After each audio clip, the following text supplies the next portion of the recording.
Norte doon at maghulog ng piso doon sa basket ng Santo Niño, ano ang unang-unang hinahanap natin? Inaabangan natin yung naluwete. Bakit?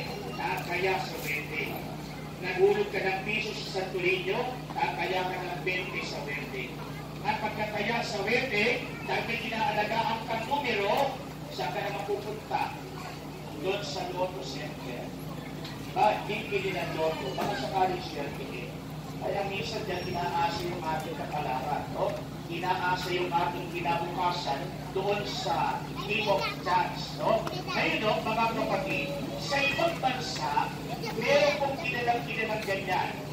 Nanalo sa Super Lotto nila. Mahirap lang po ito.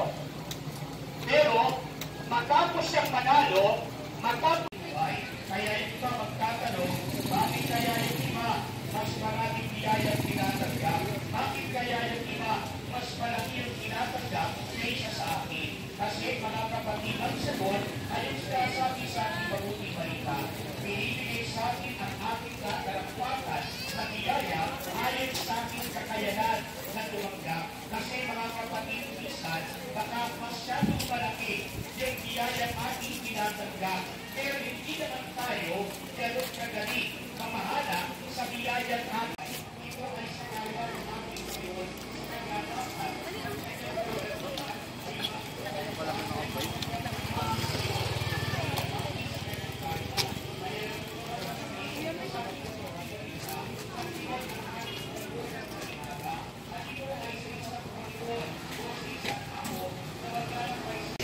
Noong taong 1986. Kaya ito po ay mananatiling sa ating pong parokya sa loob ng 3 araw. Mula po November 24 hanggang November 26. 24, 25, 26. Kaya po ang misa sa ating parokya sa darating po na Biyernes ay sa likod na 6:30 ng umaga ay alas 7 ng umaga, magiging 7 o'clock. At sa pagdating po ng 8 o'clock ng umaga ay sasalubungin naman natin ang imahe ng Our Lady of Fatima.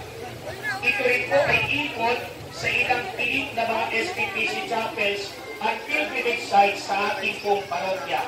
Sa November 25 po, araw ng Sabado, 3:30 ng hapon, pupunta po ito sa Holy Family Chapel sa Carissa 6 bago mag-isa, Dalagang Puroon. 4:30 ng hapon ay sa Immaculate Conception Chapel sa Pride Estate bago mag-misa.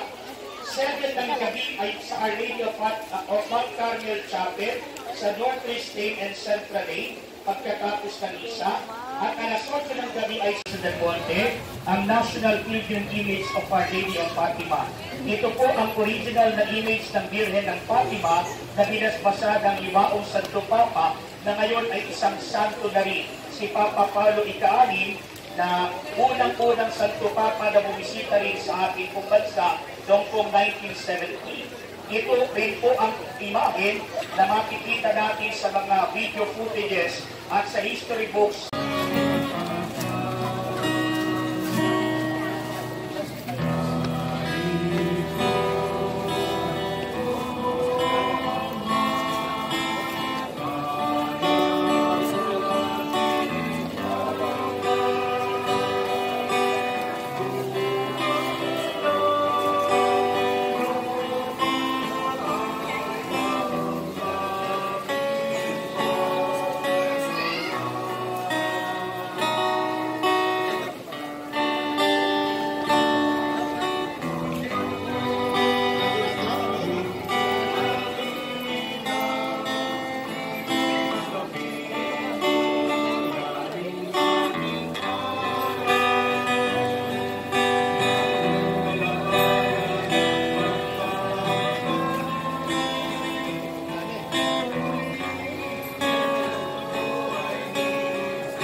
Dumalangin tayo sa Panginoon. Panginoon, dinidawin.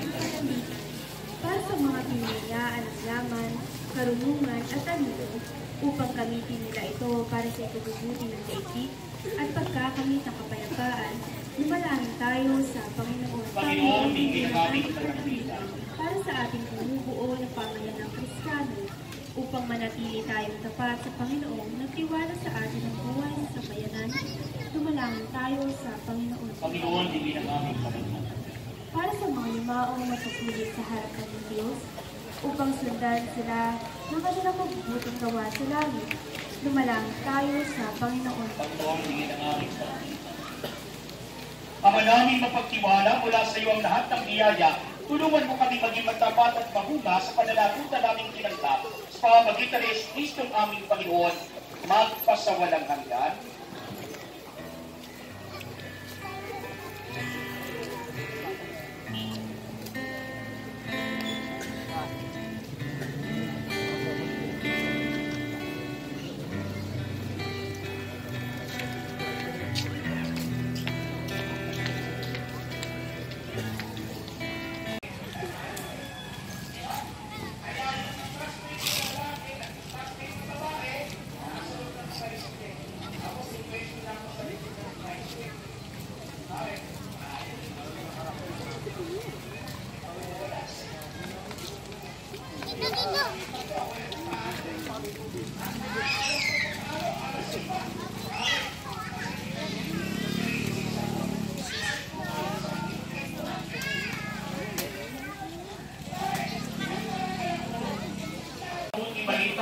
After pumasa sa tubo, hindi. Bakit?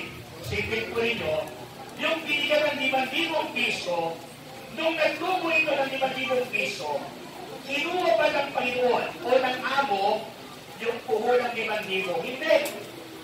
Yung tinubong 5,000 palibago, binigay pa nga sa kanya. Yung nagtubo ng 2,000 piso, kinuha ba yung principal? Kinuha ba yung puhunan? Hindi. Yung tinubong 2,000, binigay din sa kanya. Kaya after basta sa tubo, hindi. Kaya pansinin ko rin ang sabi sa gospel na karugtong ito, yung sa 1,000. Kung yung sana 1,000 ko, inihulog ko sa bangko, di sana nagtubo kahit konti. After basta sa tubo,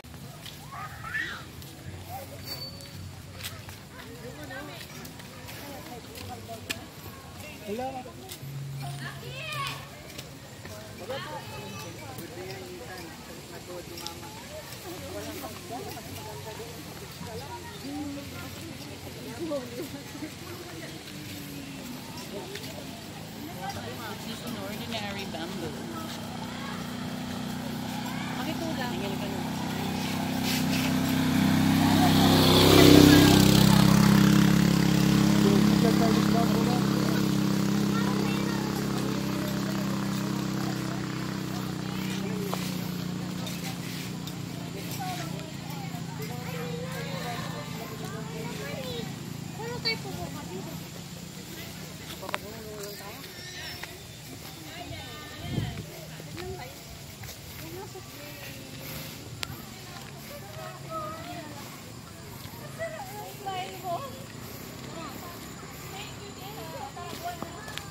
Mamaya ka na mag-upo ba? Walking. Walking talaga siya. O, tigisa tayo ni Ate Bay. Walking. Uy, uy.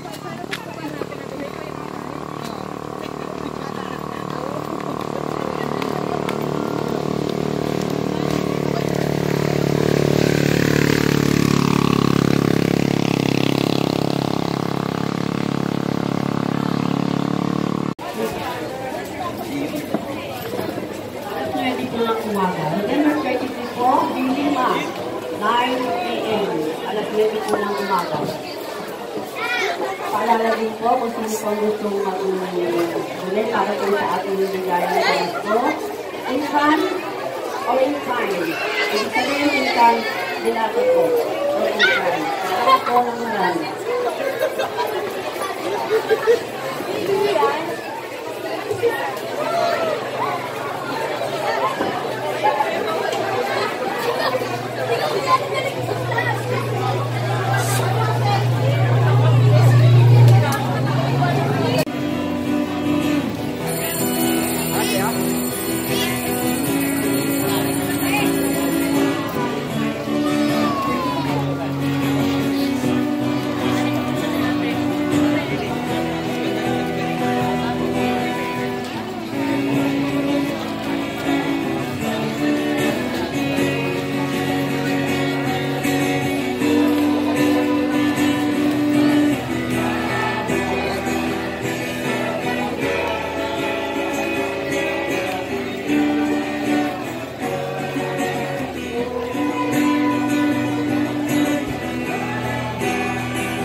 ito po ay susundan ng pagpuprosesyon sa ganap na alas 4 ng madaling araw at pagingkil sa mga kubol mula Prime Estate patungong simbahan ng ating parokya para sa banal na misa ng 6:30 ng umaga. Ang lahat ay nanya makisa. At sa ating pong parokya ng Santo Cristo, magkakaroon din po ng Paris Pilgrimage na gaganapin sa November 27, araw ng Lunes. May 7 simbahan po na dito sa Bulacan na pupuntahan. Ang Nuestra Señora de la Asunción Parish sa Bulacan, Bulacan, Immaculate Conception Cathedral Basilica sa Poblacion Malolos City, Our Lady of Mount Carmel Parish sa Baluswain, Malolos, San Antonio de Padua Parish sa Ibaha, Hagunoy, ang National Shrine of St. Anne sa Poblacion Hagunoy, ang St. John the Baptist Parish sa Poblacion Kalumpit at San Isidro Labrador Parish sa Poblacion Pulidan. Sa mga nananais po magpalista, mayroon po tayong registration fee pagkatapos ng misa. Sa November 26 po, araw ng linggo, alas 20 ng umaga, matapos po itong manatili sa parokya para sa misa ng 6:30 at alas 8 ng umaga. Pagdating po ng alas 9, pagkatapos ng misa sa parokya, dadali naman po ito sa San Roque Chapel sa Barangay San Roque pagkatapos ng misa. Alas 10 ng umaga ay sa Santo Rosario Chapel sa North Gate Park pagkatapos ng misa. At alas 4 po ng hapon, pagkatapos ng misa, dito sa Padre Pio Mountain of Healing, dadalhin po rito ang imahe ng National Pilgrim Image of Our Lady of Fatima.